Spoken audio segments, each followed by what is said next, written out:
प्रभु आप लोगों के साथ हो और आपके साथ भी। संत मत्ती के अनुसार पवित्र सुसमाचार।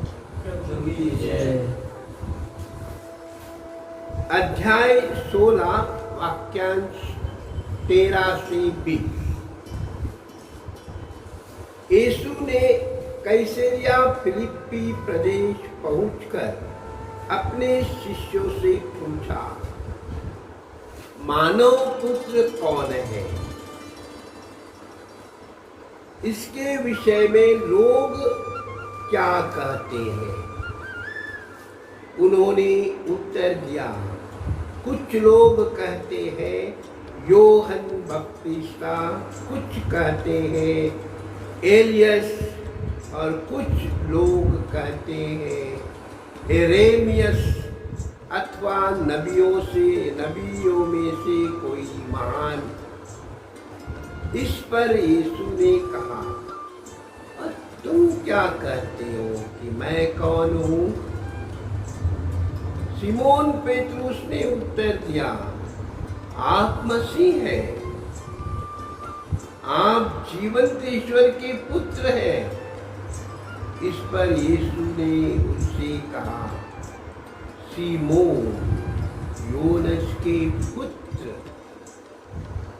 तुम पेतरुस अर्थात चट्टान हो, और हम इस चट्टान पर अपनी कलीसिया बनाऊंगा, और अधोलोक के फाटक उसके सामने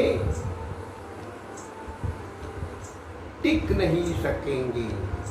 मैं तुम्हें स्वर्ग राज की कुंजियां प्रदान करूंगा। तुम पृथ्वी पर जिसका निषेध करोगे, स्वर्ग में भी उसका निषेध रहेगा, और पृथ्वी पर जिसको अनुमति दोगे, स्वर्ग में भी उसकी अनुमति रहेगी।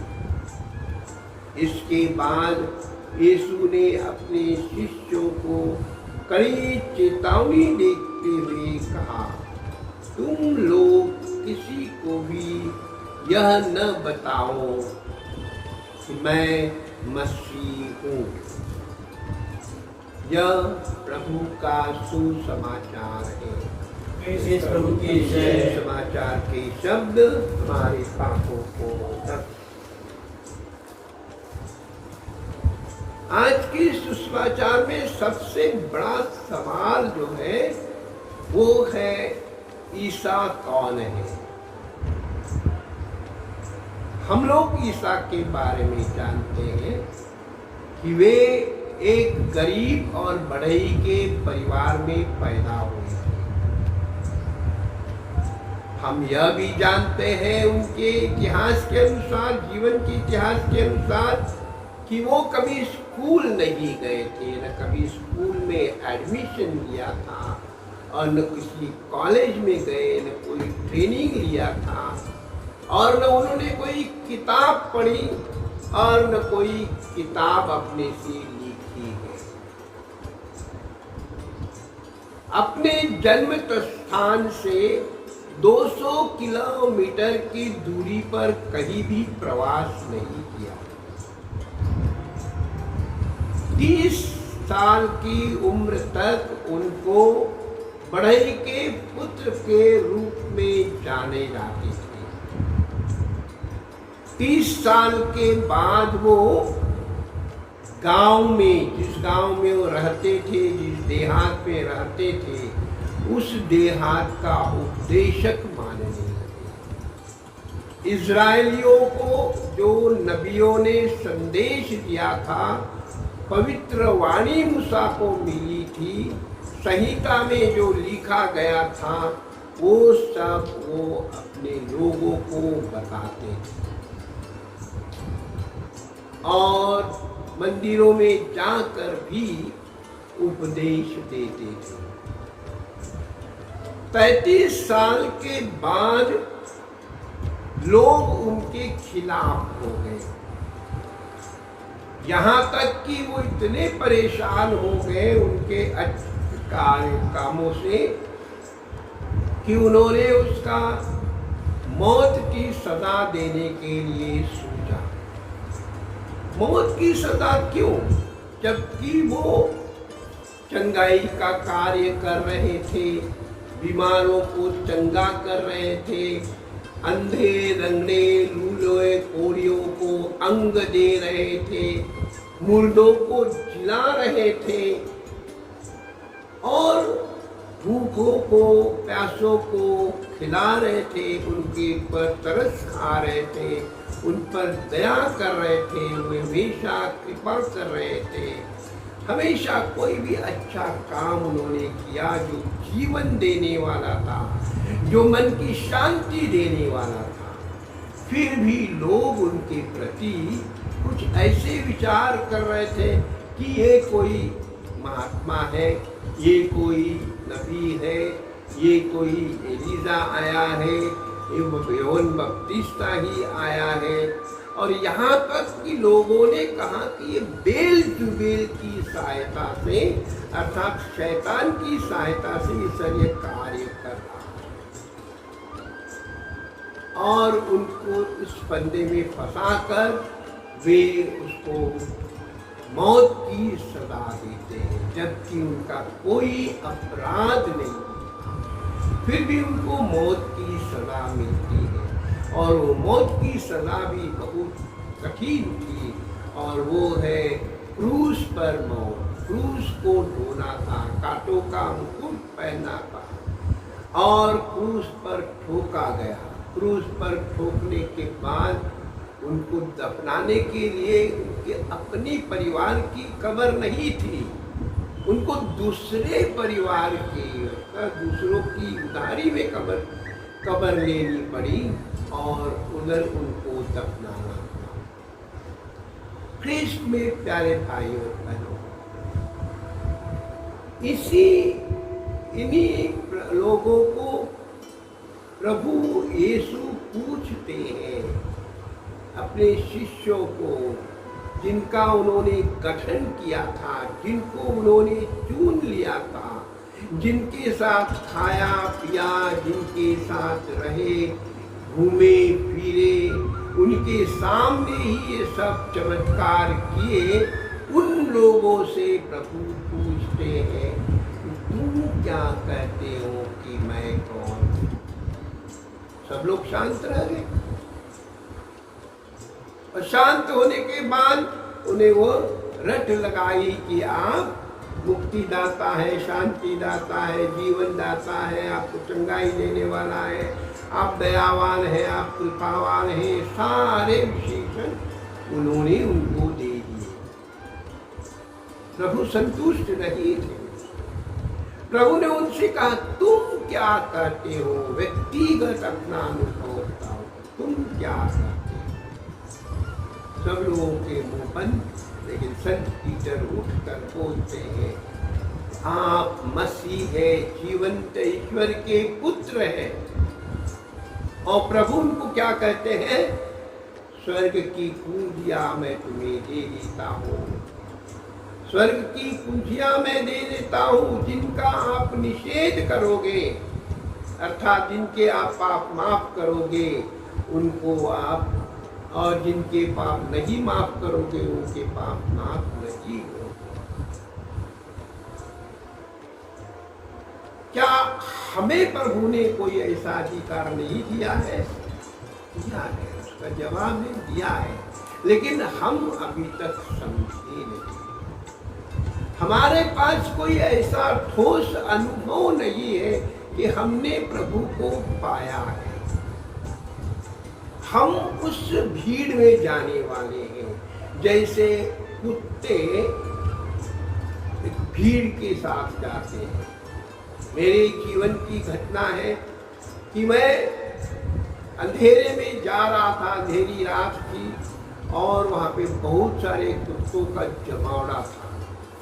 हमको लगा कि ये लोग मुझे भुगते नहीं, मुझे पर हमला करेंगे और मुझे काट पीट करके बराबर कर देंगे।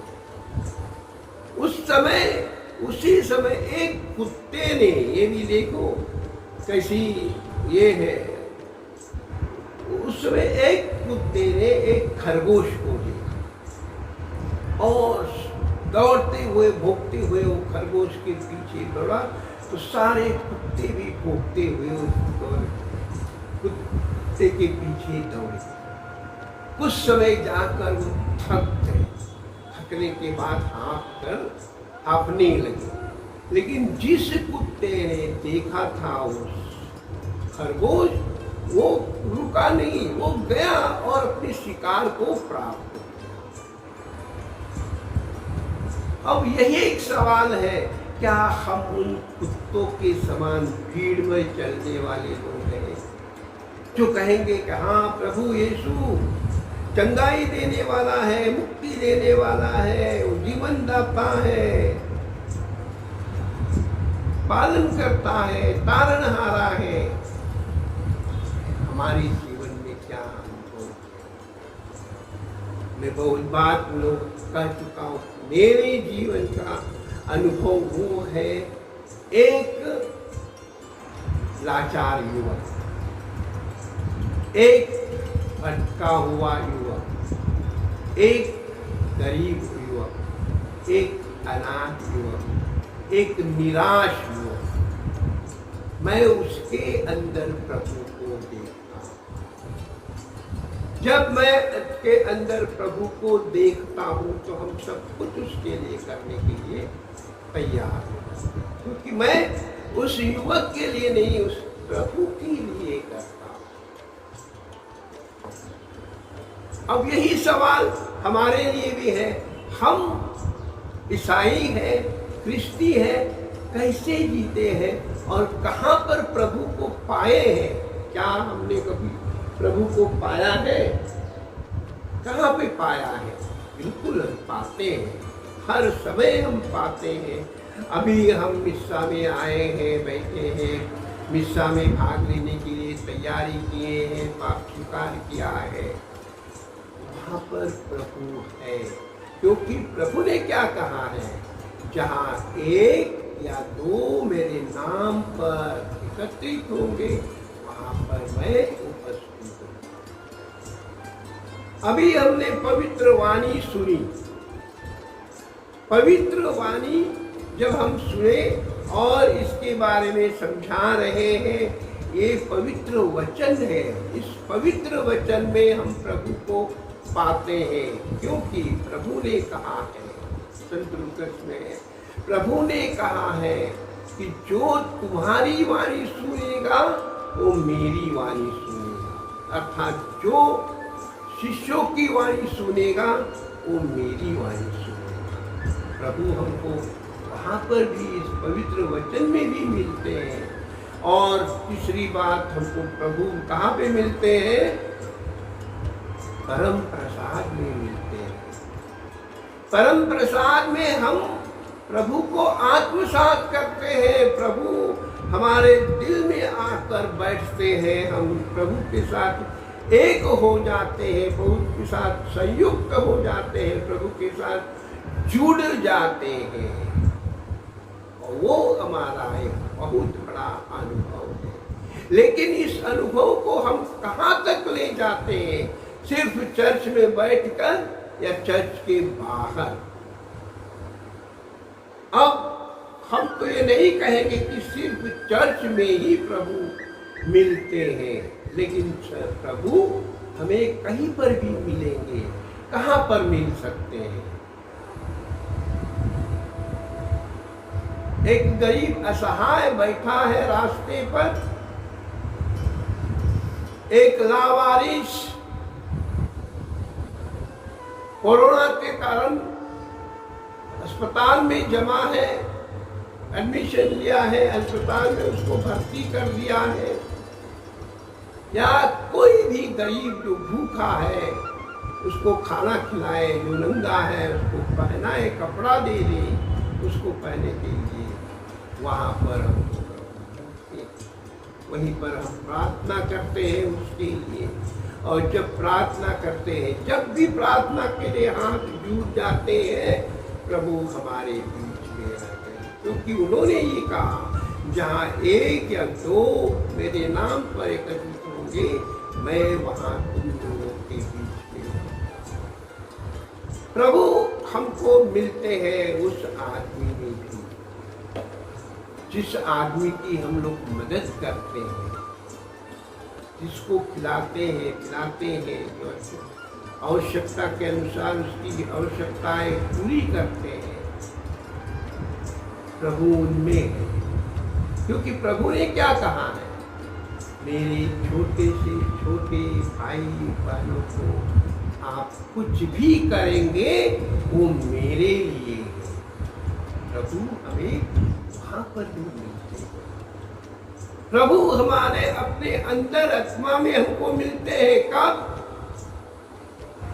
जब हम थक जाते हैं, जब हम निराश हो जाते हैं, जब हम दुखी हो जाते हैं, जब हमको कुछ समझ में नहीं आता है, वहां पर प्रभु क्या कहते हैं, थके मांदे बोझ से दबे हुए लोग तुम मेरे पास आओ और मैं तुम्हें विश्राम दूंगा। मेरा जुआ सहज और हल्का है और मैं स्वभाव से नम्र और विनम्र हूँ।